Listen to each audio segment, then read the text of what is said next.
पद्मिनी भर्त्रे आयुरारोग्यदायिने हर्षवल्ली निवासाय सूर्यदेवं तव सुप्रभातम् उत्तिष्ठोत्तिष्ठ चायेश उत्तिष्ठ उषयोज्ज्वल उत्तिष्ठ पद्मिनी कान्त लोकानां मङ्गलं कुरु मातः समस्त जगतां मधुकैटभारेः सव्येतराक्षी परितोषिणि पद्मनीड्ये नाथानुबद्ध भुवनावनबद्ध दीक्षे प्रत्यक्ष दैवतरमे तव सुप्रभातम्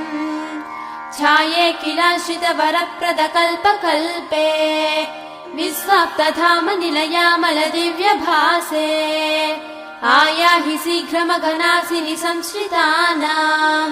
श्रीसूर्यदैवतरमे तव सुप्रभातम्।